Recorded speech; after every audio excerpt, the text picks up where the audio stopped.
Padma award ఇవ్వడంపై Bandi Sanjay మాట్లాడిన మాటలకు ప్రభుత్వపు ఆది శ్రీనివాస్ గట్టి కౌంటర్ ఇచ్చారు. ఇప్పుడు బండి సంజయ్ ఏడుపు గద్దర్పైన లేదా ఈటెలపైన అంటూ ఆయన తెలిపారు. బండి సంజయ్ గద్దర్ పేరుతో ఈటెలపై మాట్లాడుతున్న ఉన్నాడని ఎద్దేవా చేశారు. గద్దర్ తెలంగాణవాది, మాజీ నక్సలైట్ను పార్టీలో చేర్చుకుని ఎంపీ టికెట్ ఇవ్వచ్చు, కానీ మాజీ నక్సలైట్ని పార్టీ అధ్యక్షుడిగా చేసుకునే ఆలోచన చేయొచ్చు. గద్దర్కు అవార్డు ఇవ్వొద్దా అని ఫైర్ అయ్యారు. గద్దర్ తెలంగాణ ఉద్యమం కోసం లక్షలాది కిలోమీటర్లు నడిచిన వ్యక్తి గద్దరని, అలాంటి వ్యక్తి పేరుపై అవార్డులు కూడా ఇస్తామన్నారు. సంజయ్ గారి వ్యాఖ్యలు ఈ మధ్యలో మరింత విడ్డూరంగా కనిపిస్తుంది. కేంద్ర ప్రభుత్వం పథకాలు వాళ్ళ బీజేపీ నాయకులు పెట్టుకోవచ్చట. ఇక్కడ ఇందిరా మిల్లుకు దేశవ్యాప్తంగా నిరుపేదలందరూ కూడా ముందుగా గుర్తించి ఇల్లు ఇచ్చింది ఇందిరమ్మ. అలాంటి ఇందిరమ్మ పేరిట మేము ఇందిరా మిల్లు ఇస్తా అంటే కూడా ఏదో ఆయన మాట్లాడిన మాటలు.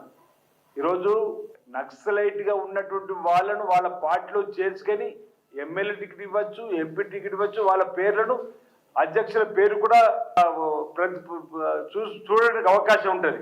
కానీ ఈరోజు ఈ విధంగా ఓ తెలంగాణ వాది అయినటువంటి, తెలంగాణ రాష్ట్రం కోసం పోరాటం చేసినటువంటి ఓ గద్దర్ గారి పేరు ప్రతిపాదిస్తే ఎందుకు రాద్ధాంతమని అడుగుతున్నా. గద్దర్ గారు సరే, ఆయన భావాలు వామపక్ష భావాజాలంతో భావాలు ఏవైనప్పటికీ, అభిప్రాయ భేదం ఏది ఉన్నప్పటికీ, భిన్నాభిప్రాయం కనిపించినప్పటికీ లక్ష్యం ఒకటి, తెలంగాణ రావాలి, తెలంగాణ ప్రజల కళలు సాకారం కావాలని చెప్పని వారి ఆ ఆలోచనతోటి, వారికి ఉన్నటువంటి భావంతో, పాట రూపంతో, మాటల రూపంతో, వారికి ఉన్నటువంటి ఆలోచనతో తెలంగాణ కోసం పోరాటం చేసినటువంటి ఓ గొప్ప నాయకుడిగా గద్దర్ గారిని అనేక లక్షల మంది గుండెల్లో గద్దర్ గారు ఉన్నారు. అలాంటి వారికి ఇవ్వాలని మేము కోరుకుంటున్నాం. సరే, నీ మదిలో ఆ కోణం ఉంటే అది మీ విచక్షణకు, మీ ఆలోచనకు మేము వదిలిపెడతాం. కానీ ఈరోజు గద్దర్ గారు పేద ప్రజల గుండెల్లో చిరస్థాయిగా నిలిచిపోయినటువంటి వారు కాబట్టి ఈరోజు మా ప్రభుత్వం అందుకే గద్దర్ అవార్డు కూడా ఇవ్వాలని చెప్పి ఒక నిర్ణయం తీసుకున్నాం. సంజయ్ గారు ఎవరెవరికి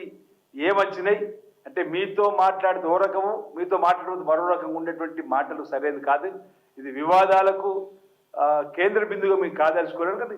సంజయ్ గారు ఎప్పుడైనా ఏదైనా వివాదాన్ని సృష్టించుకొని